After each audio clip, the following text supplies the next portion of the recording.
Aluma Capital, altyd aan die groei. Dit is tyd vir volgende krantbesprekings en Doreen Loubser sluit volgende by ons aan. Goeiemôre Doreen. Goeiemôre Pierre en Jennifer, alles van die beste vir die nuwe jaar. Baie dankie vir jou ook. Ons is bly jy is terug, is saam met ons. En ons begin vanoggend sommer met die groot vraag van wie is nou eintlik in beheer?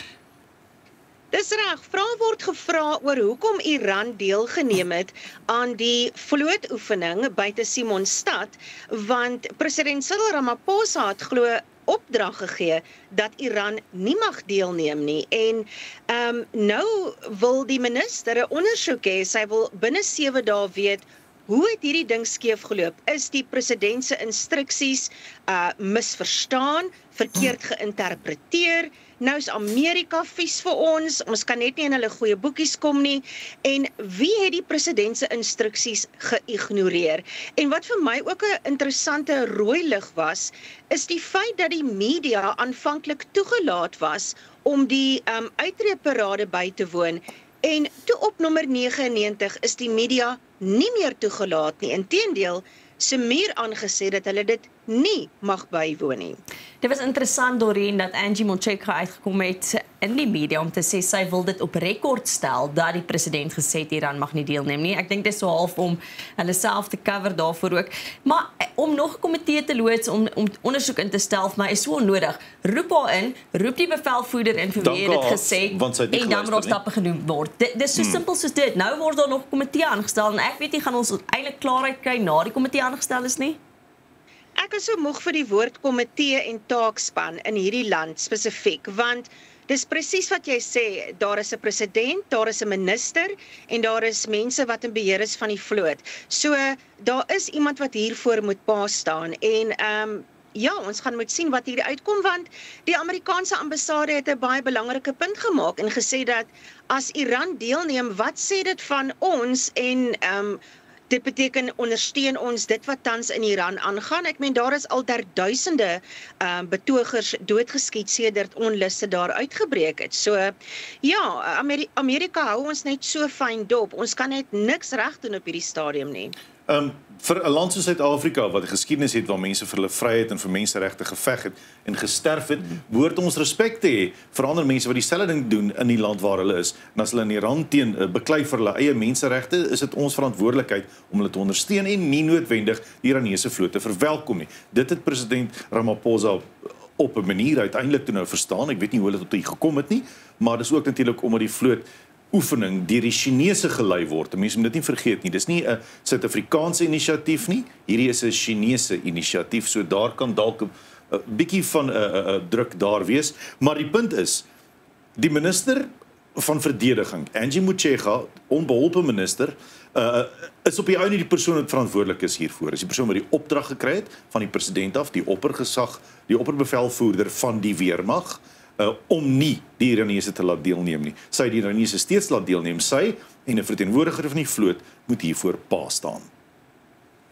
Ja, as jy kyk na die geopolitiese drama wat tans in die wêreld aangaan, ons gaan ons sokkies moet begin optrek en besef dat elke besluit wat ons neem as 'n land kan verrykende gevolge hê vir ander lande en vir tariewe.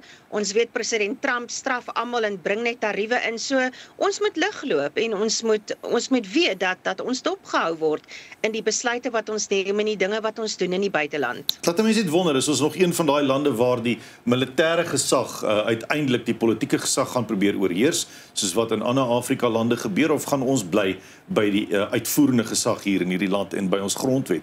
Want wat hier gebeur is nie wat moet gebeur nie. Maar nou ja, ek moet nou op 'n kwaad raak oor sulke goeters. As baie nie om altyd oor kwaad te raak, maar Doreen, ons moet gesels oor ander mense wat ook kwaad geword het vir hulle gemeenskap en besluit het om reg in eie hande te neem met ontsettende gevolge. Ja, Pierre, kyk, gepepelreg is niks niets in Suid-Afrika nie. Ons weet dit gebeur baie veral in die Oos-Kaap, maar teen die tyd wat die polisie op 'n toneel opdaag, is die persoon dood en die beskuldigdes is nêrens te vind nie. Nou hier is 15 mense tussen die ouderdomme van 29 en 72 wat by 'n baie gewelddadige gepeupelreg voorval betrokke was op Oujaarsdag in 2022.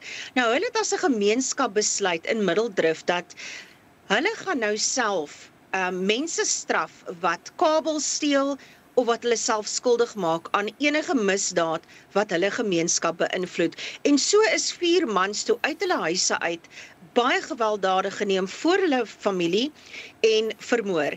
So die nasionale vervolgingsgesag het 'n baie duidelike boodskap hier uitgestuur. Hierdie 15 mense is tot lewenslange tronkstraf gevonnis plus 35 jaar.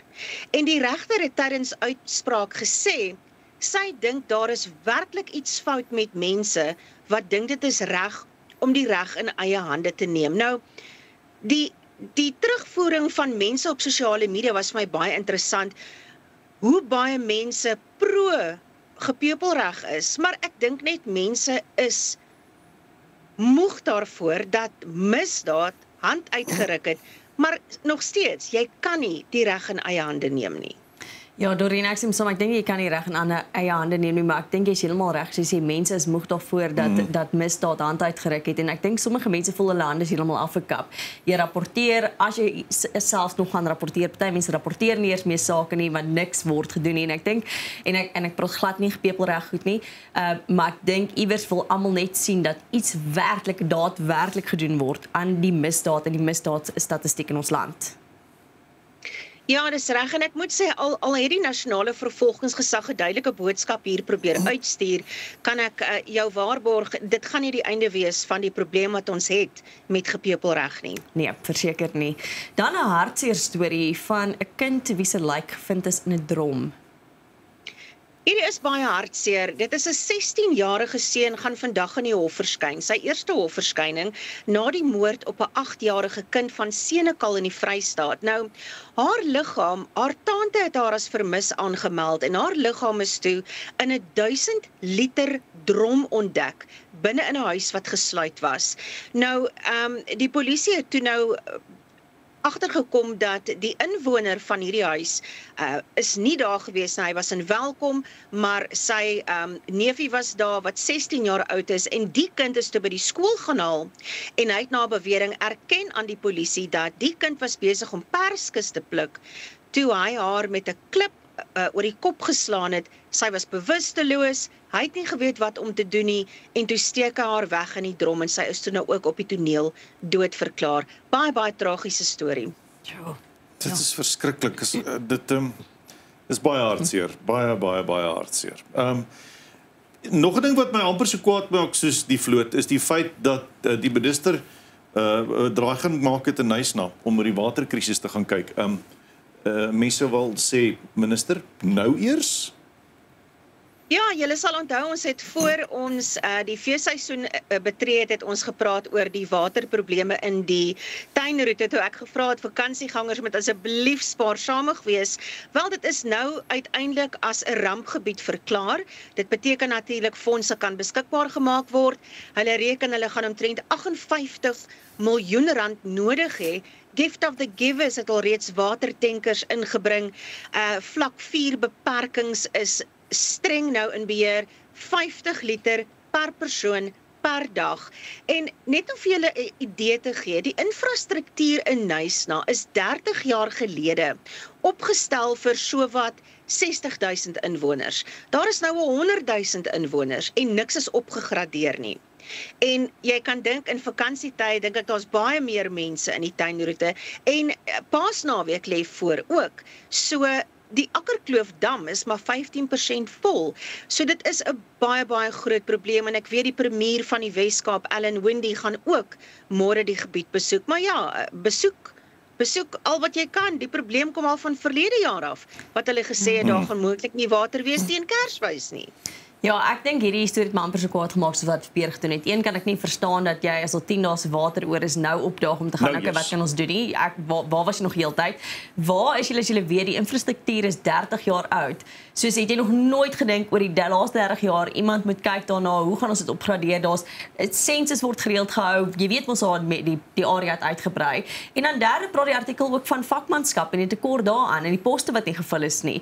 Hoe is dit moontlik dat die helfte van die tegnisie wat aangestel moet word is nie aangestel luister nou nie. Dit is werklik skokkend, Dorien, as mens dink aan al hierdie probleme. Ons sit met 'n werkloosheidsprobleem, ons sit met universiteite wat te vol is, maar dan het ons poste soos tegnisie wat hierdie moet antwoord, daai probleem moet antwoord, maar jy kan nie daai poste vul nie. Ek weet nie hoe bring jy nie die twee en twee bymekaar nie? Ek dink baie mense en politici dink as daar reën is daar water. Ons kan nie meer net staat maak op reën nie. Dis 'n baie groter probleem as dit. En met dit het nie genoeg gereën in die area nie en dit is ook nie 'n verskoning nie, want pype moet in stand gehou word en mense gaan moet besef nie net die tuinroete nie, selfs hier in die baai, ons is 'n waterskaars area. En die planne wat nou gemaak word, is ek wil amper sê belaglik om 'n paar honderd asblikke wat nou al vir jare lank een kant staan en nie gebruik word nie. Dis nou die groot plan. Dis om vir mense asblikke te gee om reënwater op te vang. Dit kan nie. Dit kan nie die antwoord op die probleem wees nie. Ek kan nie verstaan dat die water en sanitasie nie verder vooruit gedink het nie. Maar nou ja, nou moet ek alweer kalmeer vir die volgende storie. Genade Dorien. Die maak my kwaad voor. Maar nou goed, kom ons praat vinnig oor die outomobielassosiasie. Wat vir verbruikers sê, daar is nou hierdie kar met 'n 0, 'n 0 waarde toekenning vir sy veiligheid, die NCAP rating, soos hulle sê, en hulle sê maar dis nie ons verantwoordelikheid as die outomobielassosiasie om so 'n kar dan nou weg te jaag of uit die land uit te verban nie. Dis nie die outomobielassosiasie se werk nie, maar wel bewusmaking.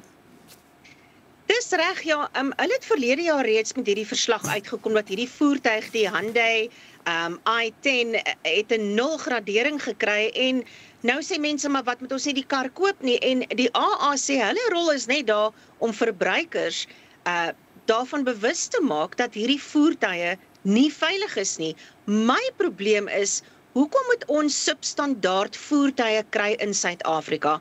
Hierdie voertuie word in Indië gemaak en dit is een van die topverkopers in Suid-Afrika. Dit is gereeld onder die top 10. Inteendeel, statistiek wys verlede jaar dat meer as 16,000 van hierdie voertuie verkoop is. My vraag is, hoekom moet ons blootgestel word aan substandaard voertuie, veral as jy kyk na die paaie in Suid-Afrika en vir mense wat vir die eerste keer 'n voertuig kan bekostig, is hierdie 'n oulike karretjie want hy's bekostigbaar, hy's lig op petrol, maar nou ja, ek voel net dat ons kan nie 'n stortingsterrein word vir voertuie in 'n ander mark en hier sou dus goedkoop bestuur het, maar dit is nie veilig nie.